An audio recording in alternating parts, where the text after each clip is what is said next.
when you decide to do something big or feel called to do something big, there's an expense that you don't understand that other people have to pay to. She didn't know what it was yet, but she was really trying to build something meaningful. She just always had these big ideas. There was no fear, no hesitation at all. It was like, this is my moment and I'm going to take it. I don't know how long it can stay this bad, but it can't really get worse than this. This is like an Audible book of the people who have helped build my character as I've worked alongside so many to build the company that today is Element 3. These people, these voices, these experiences, they were my mentors. They are the people who helped build and refine and grow me into the leader that I have the opportunity to be today. This is the first 17 years. Chapter 9, my E3 exec team. If you're going to build a business and you're going to do it for the long term, there's a point in the journey where you realize you are not going to be able to go it alone.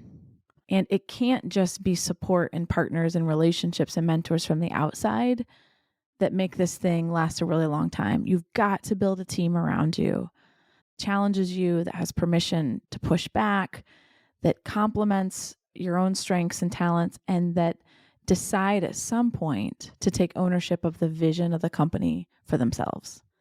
And it has literally taken me all of these 17 years to bring in different people and to understand what it is that I need uniquely as a leader and how to empower an incredibly talented group of people who not only from a skills perspective are talented, but also their character is one that cares about the things that I care about, cares about the things that we care about as a company.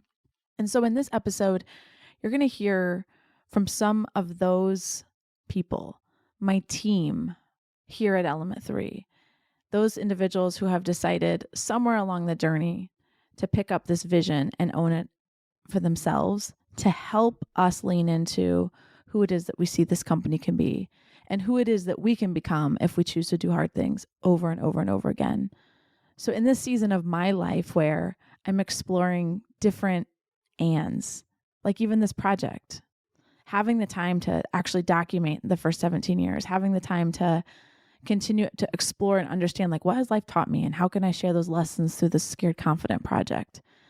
As I step into those ands, you have to have people who fill the void that you leave when you go and try to learn and explore other things.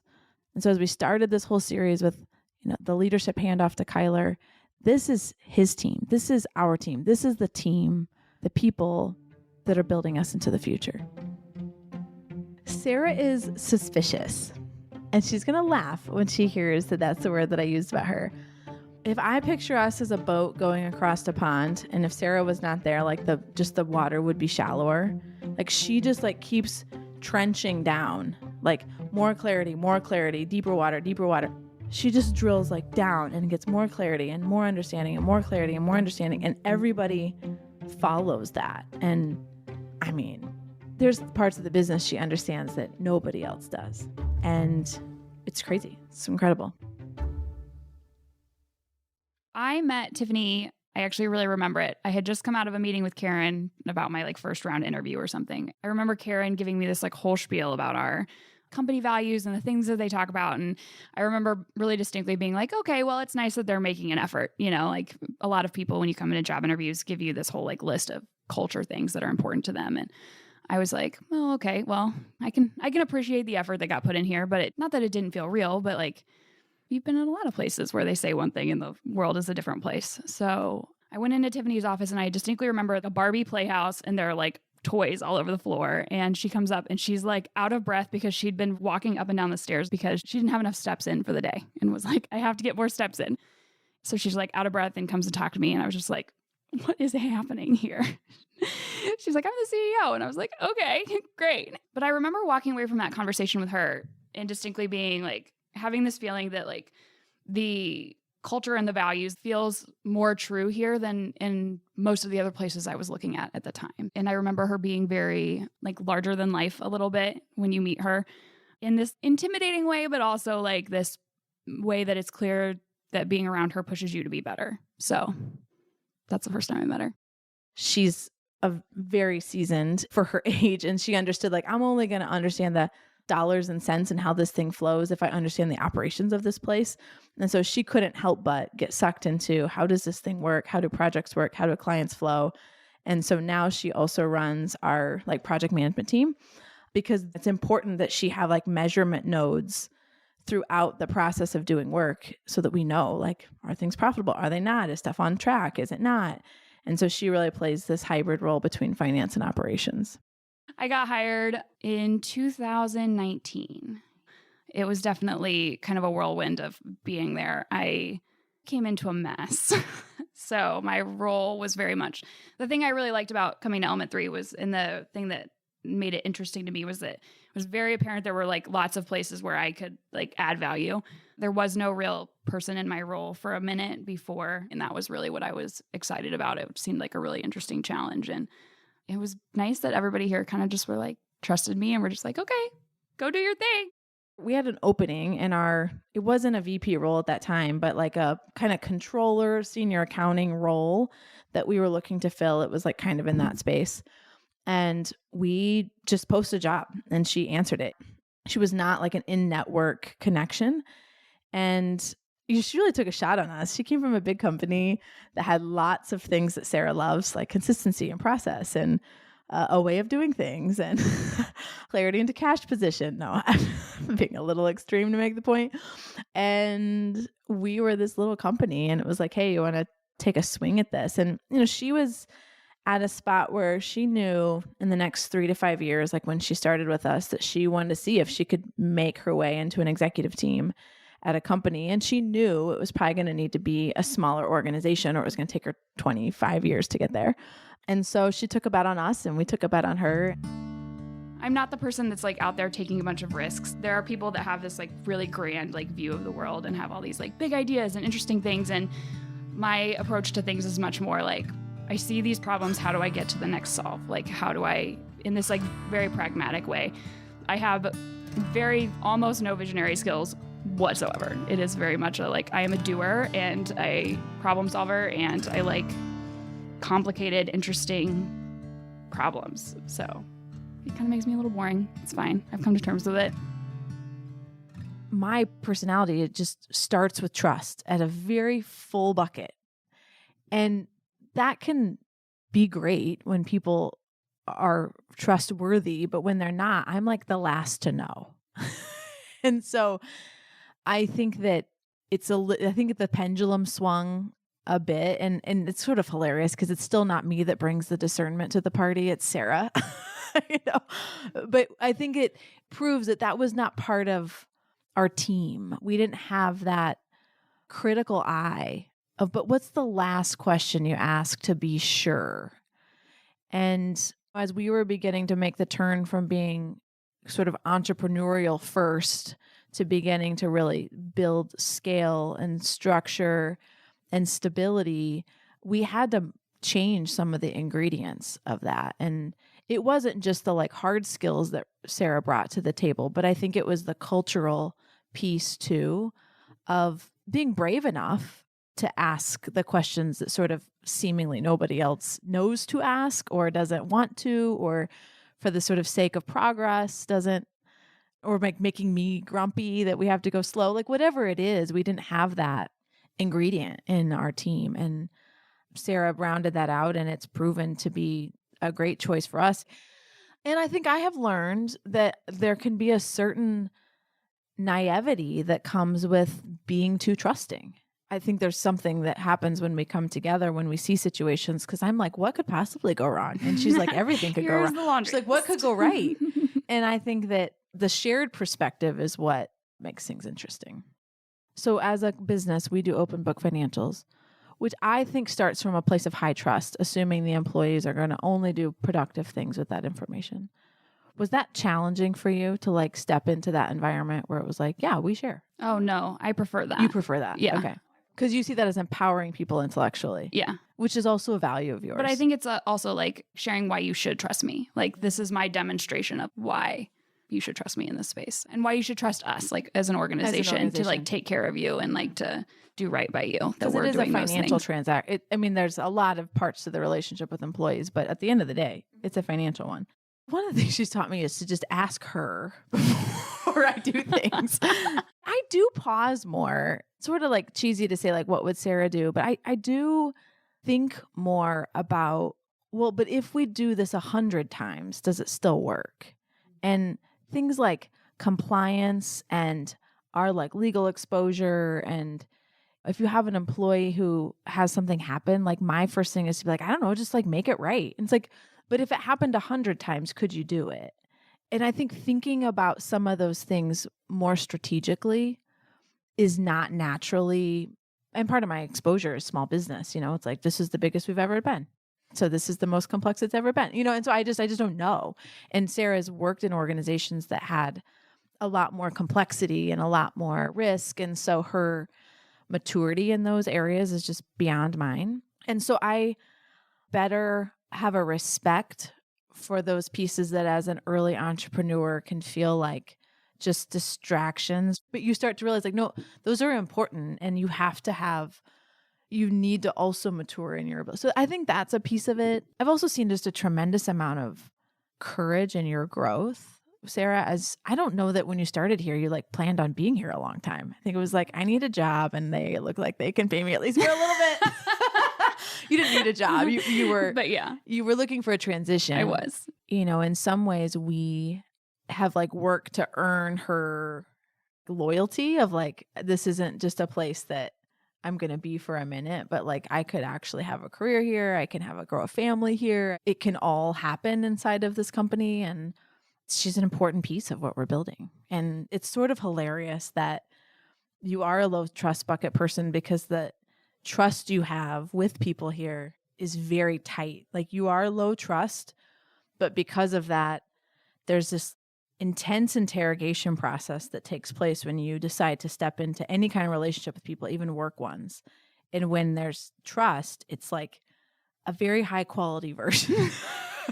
And I think there's a lot of confidence that comes knowing that that's her makeup. But when she trusts someone or when she trusts numbers or when she trusts a system or when she trusts something that people know it's been thought about, and she's not perfect, we're not going to put that on her, but I think there's a high sense of confidence that people can trust it, depend on it. And Sarah, I have an enormous amount of trust in her, and she sort of helps us be certain and safe. She just has a natural way of having productive paranoia, and it is really, really important. And I am so grateful for that. And I hope I give her permission sometimes to stop and be like, yeah, actually, we have done a great job. But she also really pushed pressure on me to be like, but have we really done the best we could everywhere? And is there anything that we're missing that is secretly lurking inside what looks like good news? And it makes people trust her an extraordinary amount because she's thought about everything. Darren is creativity under control.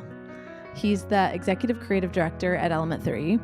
I wanted to be with an agency or at a place where they were looking forward and not necessarily backwards. And I felt like everywhere else was kind of stuck looking backwards. The freelance thing for me, I hated chasing the money. I hated getting paid. I had someone that didn't pay me for 12 months after I started here. I was still waiting for money. And so I thought, well, this company's looking for this strategy lead. I can do strategy. I know what strategy is. And so I applied for the job and came in, and it was not what I wanted to be doing. I met him when he had left another agency and was trying the world of freelancing. And we were at a place where we just needed high level creative support and some like really strategic thinking. And a person connected me to a person, connected me to a person, connected me to a person that got me to Darren Halbig. And so that really was how I met him on this planet. I came in and talked to Karen, and she was like, this is not what you need to be doing. And she was like, this is not the right job, but you are at your new home, kind of. You know, she's like, let's figure out a way to work together. That's what happened. That's right. And it was like basically an account executive role. And what we were trying to say to the market is, but you can't be an order taker. Like you actually have to get into the business and understand what's going on. And so we were trying all these strange titles to like get that across to the marketplace. And I think you were wanting a strategic challenge. You were at a place in your career where you had done a lot of making and you could make really well as a designer, but I think you knew subconsciously or consciously that you were looking for that next challenge. For all the stereotypes of creative directors being these like big, magnanimous, like egomaniacs that like fill the room monsters, Darren is not that in all the best possible ways. And so I think my first memories of Darren, and still today, he's just an exceptional listener. And we were asking him to solve some really unsexy problems. And Darren has this just like humble, roll my sleeves up. There's nothing that I won't put my mind to and solve with a lot of integrity. And he's like that today, but those are my earliest memories. Like we were giving him, there was just like these really difficult concepts for the mortgage and data industry, like not sexy space. That was really important that we helped our client solve how to bring this complexity to life visually. And Darren was able to like sit and ask a bajillion questions, listen like really intently, and bring to life this thing that nobody could see. And he's done that over and over and over. And now his job is to like facilitate other people doing that. He doesn't like make in the same way in his role as an executive creative director. But he is the truest word of a servant leader. His parents were teachers and they had a lot of people in their house. And so their household served people. And you see that come to life in who he is as a leader. He just doesn't leave his troops and he sees things to the end. And he's a really trusted partner in solving. And that's just Darren. I remember realizing we needed creative leadership. And I don't know, you did several projects with us across a couple different clients. It was evident that you had a very strategic lens to the creative process and really understanding and respecting. It was, I don't know, learned or intuitive that you had to get the business to be able to think well about how to make the marketplace understand it. And I think that was really the connection point where you were not just asking for the creative standards of the brand to go get ready. You needed to understand how do they make money and what matters and where is their position in the marketplace, and all that kind of stuff was really natural. And we were kind of getting our butts handed to us in two places. One was our creative product was not good enough. And the second was we couldn't compete for talent in the creative space. I was a total unknown. I think in some level, we were kind of a laughing stock a bit in the creative market that like for creative talent, like they just weren't going to come here for me. And I realized that I didn't have inroads. I wasn't aspirational or inspirational to that type of talent. And then we were never going to actually be able to take these smart strategies and make them really come to life if the creative mind wasn't there to sort of be a partner in it. And I remember offering you the job. And I don't know if I did that in person, but I remember sort of my phone call close. You offered me the job as we were getting in the elevator to leave. You handed me my offer letter and you said, I need you to go do this thing. And then we got in our cars and you called me and we kept talking about it. Yeah. So I remember standing in the corner of my office, looking out over the world, talking to Darren and saying, I need you to know that I know, like your friends will probably make fun of you for taking this job. And I know we're a nobody. I know that we're unproven. I know that we haven't been in the marketplace for 20 years, but I will stay out of your way and I will let you do it the way that you think a creative team is supposed to be built. And that's the thing I can give you that maybe nobody else can in the market, because they all had believed they'd figured it out and I was sure we hadn't. And so that was really the opening. I knew he was risking his reputation in a lot of ways. I knew that he was taking a big risk in his career joining me because we were still really unproven. And he said yes. And that's exactly how what the word you said. I think that's the thing that gave me that I had been given a lot of promises in my career and been told a lot of things. But when you said it, I believed it. And you've kept your word the whole time. Yeah. And you've delivered your side of it When the stakes are the highest and the like options look the fewest, that is when Darren is at his absolute best. I've never seen him lose his cool. I've learned from Darren that there's always a solution. There's always a solution. It might not be your first choice, but there's always a solution. And his creativity and the way that he just like his mind does not shut down in a panic moment. All lights are on and he is incredibly focused. I've also seen Darren will say that I have said to him, like, you have to stop doing the work. He will go in and do anything. And that is awesome because he serves his team that way. But sometimes he spends his time not on the things he's uniquely qualified to do. He's so much better at it now. But just the fact that he's like, again, in the best way, just like egoless, he will do whatever. And that doesn't mean that he doesn't have an enormous amount of pride in the work that he does and the enormous amount of just ownership and making sure that the work that we put out is a very high level. But he doesn't have an ego in who gets the credit, who does it. He really releases that piece of it in a way that I think allows the team to perform. He understands the heart of a creative. He understands the importance of them feeling like they're building their portfolio. And some of it's because they're probably not going to retire from Element 3, but some of it's just as a maker, you need to be able to see an inventory of like your own growth and what you know how to make and how your craft is developing. And he understands that ethos of a creative person that was very foreign to me. You know, I don't have like a shelf of the strategies I've created. That would be strange to me. But he understands the ethos of a creative person and how that's an important marker in their career and in their journey of growth and development. One of the things that you've taught me was the business side of all of this. I remember you explaining to me what EBITDA was, like in one of our first couple of meetings. And I had never even heard that term before I walked in the door here. I think that was huge. I mean, I had always seen what I did as, sure, people explain the business side of it. It's an important part of what we do here, and seeing how creative like connects into that. And I remember when we were growing like crazy and you came to me and you said, don't open Photoshop again for the rest of the year ever. Like, you're done. And you know how hard that was for me. Like, we talked about it a lot. And I think that, but at that time, that's not what I needed to be doing. And you helped me see that, and it helped me grow.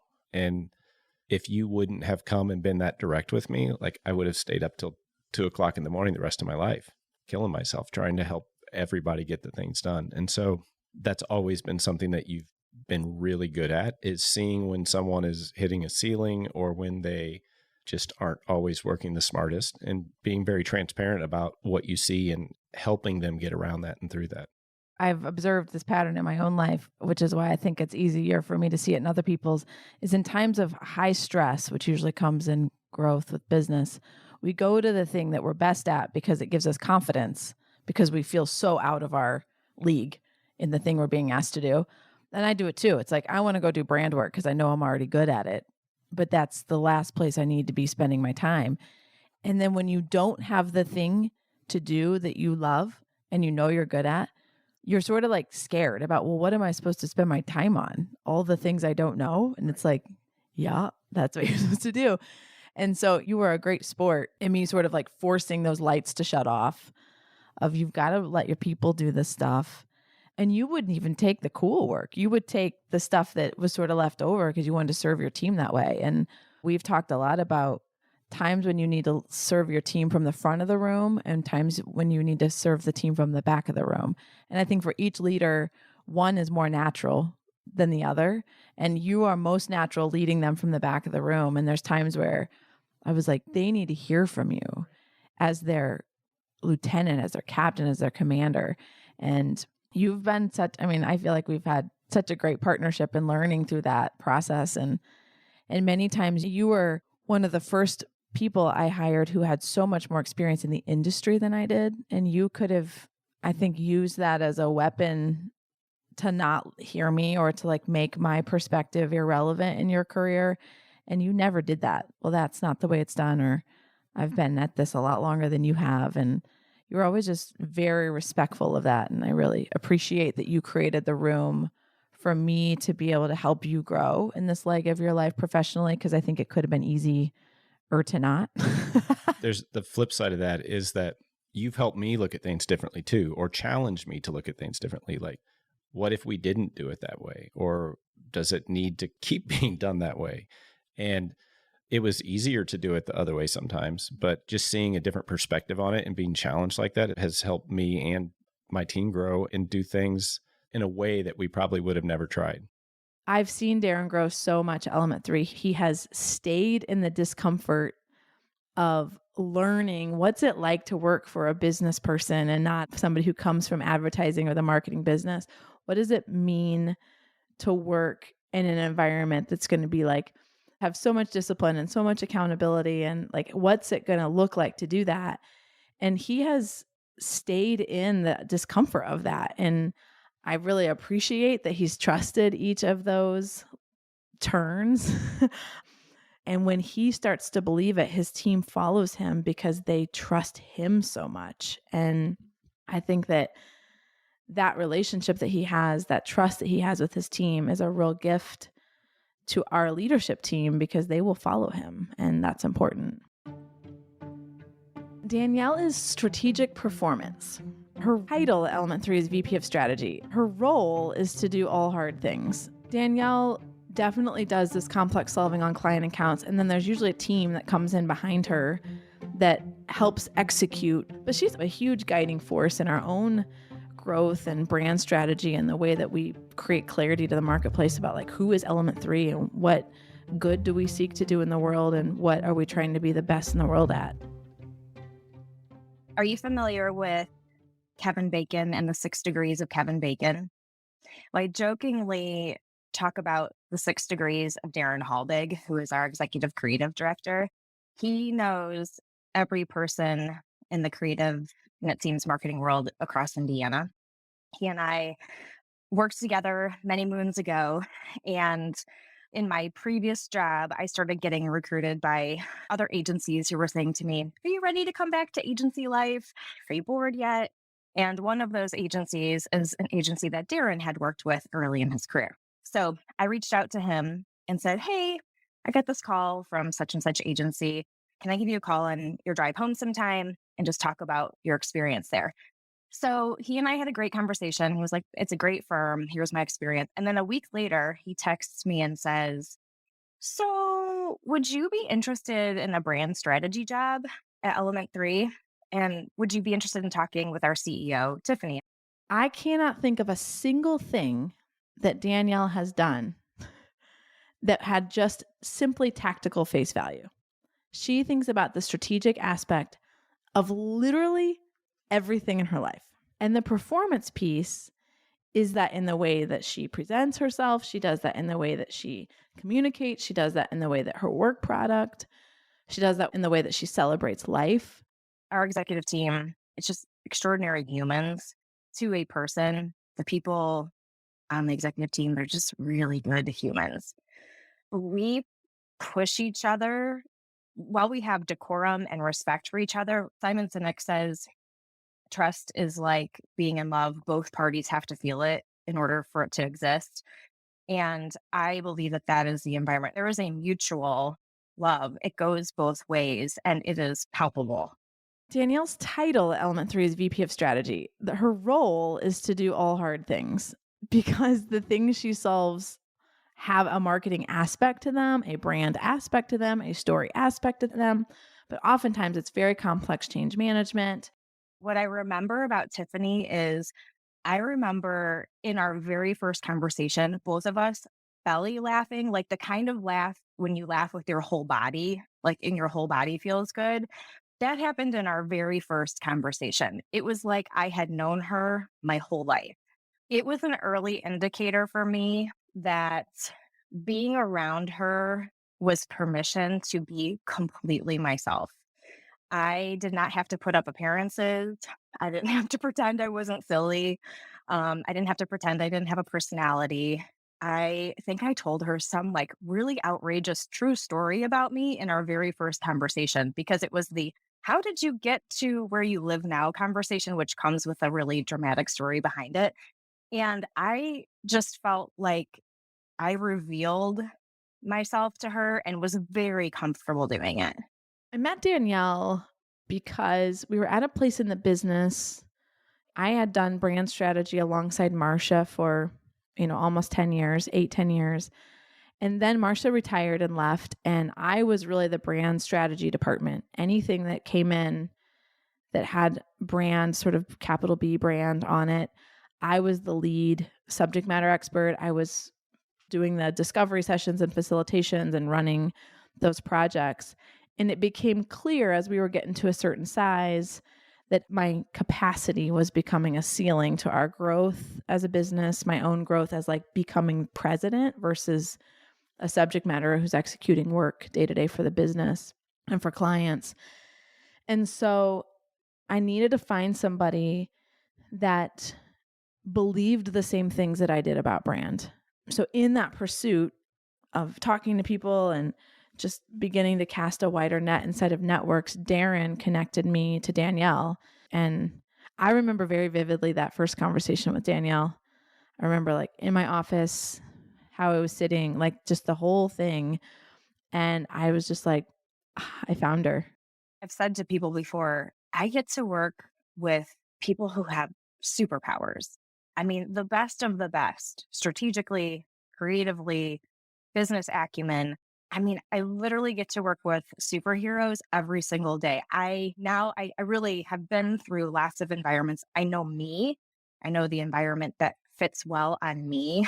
It's the environment where I can bring my entire self to work every single day and it's valued and appreciated. And I can't imagine. I've been in wrong environments before and I knew what that felt like. And so to be in this environment and know just like what it feels like to breathe and be at ease every day and just be completely in my skin, completely bringing my gifts, it is a gift.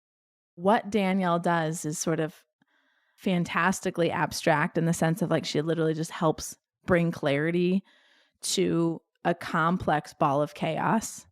You think about like a big ball of yarn and nobody can find the starting point. Where does the thread begin? And that's what she's exceptional at. Throw her a big hairball, she'll find where it starts and she'll start pulling the thread so that all other resources can begin to align on what do we do and in what order and how does this work and who are the stakeholders and all that kind of stuff. She's brilliant at that. The most important thing I've learned from Tiffany is her ability to accept feedback gracefully.